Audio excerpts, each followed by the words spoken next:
Kaisang menyatakan mau terjun ke dunia politik. Demikian setidaknya disampaikan Gibran Rakabuming Raka, sang kakak yang wali kota Solo dan kebetulan anak Presiden Jokowi.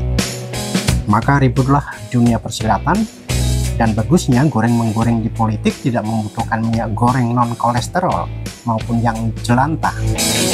Meski sebenarnya sama-sama bisa mengakibatkan stroke.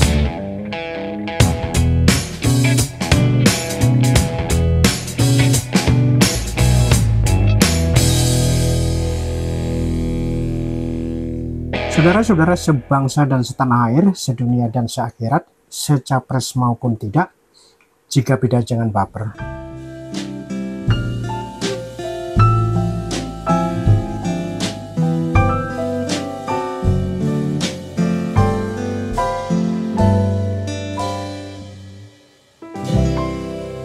Beberapa hari lalu saat keluarga Jokowi makan malam di sebuah kafe di Solo, muncullah kejutan. Kaisang menyatakan ketertarikan untuk memasuki dunia politik.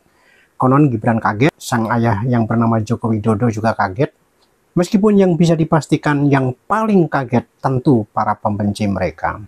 Ibarat peribahasa kuno, semakin tinggi pohon semakin kencang angin berhembus. Mungkin peribahasa itu muncul dari mereka yang tidak siap dengan terpaan angin. Dan biasanya tidak ada yang tertarik melihat ketinggian pohon karena kerja akar-akar yang menguat. Makin kukuh, teguh, berlapis baja dalam mendapatkan sumber mata air penghidupan, bisa membuat dedaunan tumbuh subur dengan bunga atau buahnya.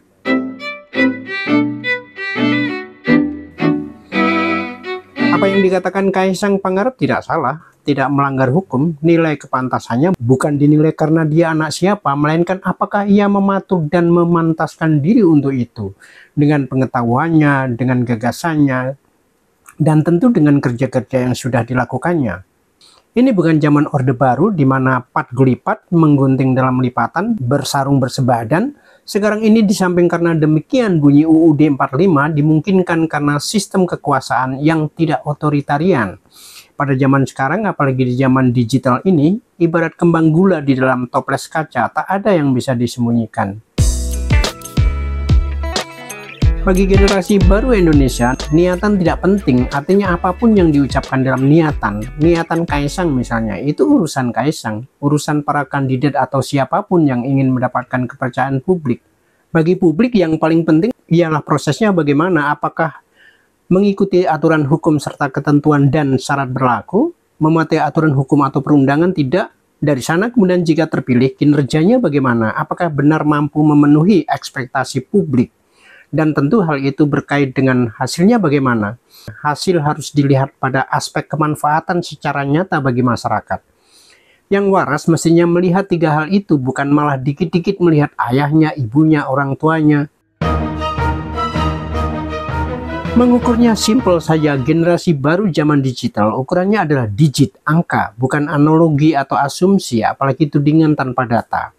Karena pada zaman kini, segala sesuatunya tercatat dan bisa diakses oleh publik. Bicara ngawur tanpa data akan kelihatan menjadi tidak relevan lagi karena menghina akal sehat atau nalar kita.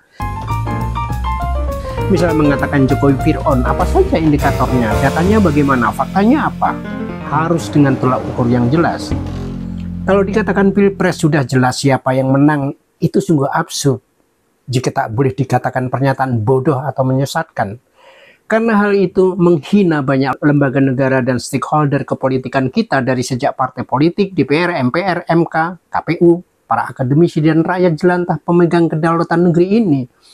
Terlalu mahal demokrasi disandarkan pada pandangan subjektif seseorang yang statusnya juga tidak jelas. Apakah semua mereka yang berada dalam lembaga publik itu sedang bermain teater? Bagaimana kalau yang bermain teater sebenarnya adalah yang menuding? Kebohongan, hoax, fitnah, rekam jejak, tak ada yang bisa ditutupi lagi. Teknologi komunikasi dan informasi telah membuat sesiapa tak bisa lagi berlagak suci dan merasa paling dekat dengan Tuhan atau jin. Yang akan dilihat ialah apakah pernyataan dan perbuatan seseorang bisa mendapatkan perhatian lebih atau kurang dari kalayak. Mengenai pro kontra sudah pernah saya sampaikan adalah hal yang sunatullah.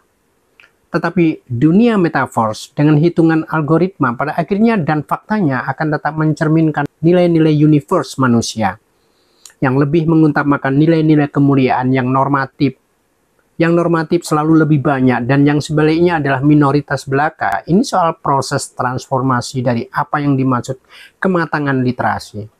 Anggota geng of penyinyir tentu tak akan bisa melihat dari sisi sistem hukum atau perundang-undangan. Mereka akan berbasis pada nilai-nilai rujukan yang ukurannya sangat subjektif, tetapi dogmatik, seperti pandangan agama misalnya. Sehingga kesimpulannya tanpa harus ada pembuktian.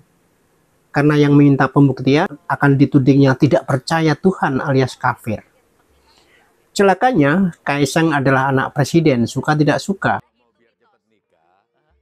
Tidak aneh karena preferensi para penyinyir adalah Soeharto dengan segala Soehartoismenya. Padahal ini zaman bukan lagi zaman Soeharto, itu ibarat motret kereta super cepat dengan kamera yang masih pakai film dan hasilnya harus menunggu proses cuci cetak dulu. Kaisang mau terjun ke politik terserah, mau terbang ke politik juga terserah, mau tidak terjun dari jurang jeru juga terserah. Wong UUD 45 menjamin hak-hak kita sebagai warga negara Indonesia tanpa kecuali. Juga harus diingatkan, di Indonesia banyak orang yang tak pantas, tapi selalu meributkan soal kepantasan tanpa memantas-mantas ketidakpantasannya. Sementara orang yang pantas untuk ngomong merasa tidak pantas untuk ngomong. Sehingga media sosial dikuasai orang yang mandi di lumpur dan dapat cuan. Mandi di lumpur hoax misalnya. Menanggapi niatan Kaisang, seorang petinggi PKS menyodorkan pikiran agar ada aturan keluarga inti presiden, anak dan istri suami dilarang ikut dalam kontestasi politik. Alasannya untuk keadilan bagi semua orang. Memakai kata keadilan tetapi melanggar prinsip keadilan itu sendiri. Apa salah menjadi anak presiden? Adalah tanggung jawab partai politik untuk melakukan pendidikan politik masyarakat warga agar bisa bersikap proporsional dalam berpolitik. Kalau anak presiden itu tidak bermutu, ngapain juga dipilih? Itu persoalannya. Kalau rakyat takut dengan tekanan kekuasaan, ya itu bodohnya partai politik tidak mendidik rakyatnya supaya menjadi berani. Simpel saja persoalannya.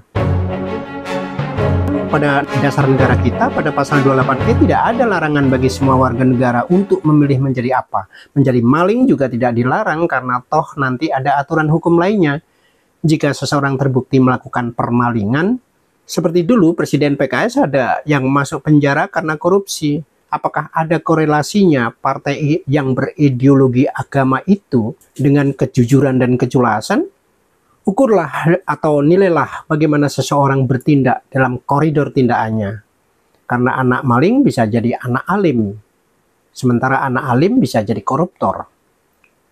Tidak lucu terus menebar ujaran kebencian, tapi ketika mendapat reaksi balik yang tidak menguntungkan dengan ringan ngomong kesambet. Atau malah berdalih sebagai bocah angon. Bocah angon yang tak mampu angon tinon bisa mengacaukan karena tak menguasai angon wayah. Dan baru sekelas angon rai alias cari muka. Jadi bagi rakyat jelantah ukurannya mudah saja, bagaimana omonganmu, bagaimana tindakanmu. Itu titik algoritmanya.